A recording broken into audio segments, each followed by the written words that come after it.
Une des raisons qui m'ont poussée à m'orienter, à me reconvertir en tant que coach, c'est l'expérience de mon métier précédent, puisque j'étais directrice d'agence bancaire et donc j'accompagnais les dirigeants de toute structure, hein, du simple artisan jusqu'à aux dirigeants de plusieurs sociétés.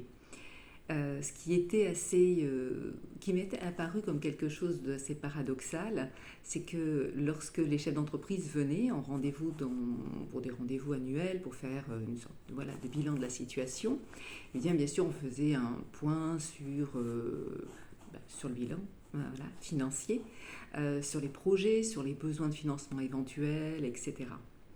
Et puis une fois que ça c'était fait, à ce moment-là, le dirigeant, en fait, chef d'entreprise, s'installait confortablement dans son fauteuil, se relaxer et commencer à me parler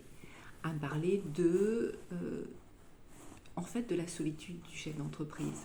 Donc il commençait à s'exprimer réellement sur la difficulté de faire face à ses responsabilités, de faire des choix seul, d'endosser cette responsabilité vis-à-vis de ses collaborateurs, de ses salariés, de devoir aussi parfois sortir de certains partenariats difficiles ou d'hésiter bien sûr à aller dans de nouveaux partenariats.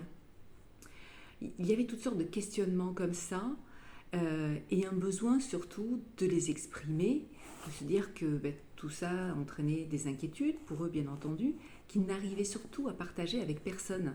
Il y avait une difficulté à dire avec quel collaborateur je peux échanger, jusqu'où je peux oser montrer que je suis vulnérable, parce qu'ils considéraient ça comme une vulnérabilité quelque part, et en même temps ils avaient besoin d'être écoutés. Ça leur permettait effectivement aussi de réaliser un certain nombre de choses.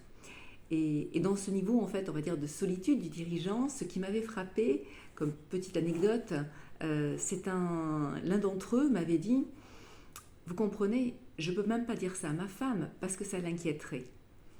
C'est impressionnant quand même ce niveau en fait de responsabilité qu'on se donne comme si chaque chef d'entreprise devait être seul face à sa mission. Mais un coach en fait c'est aussi ça. C'est vous permettre de vous questionner, d'être entendu parce que lorsque vous formulez un certain nombre de choses que vous n'osez pas faire à haute voix, eh bien, il y a beaucoup plus de clarté et de solutions qui peuvent aboutir.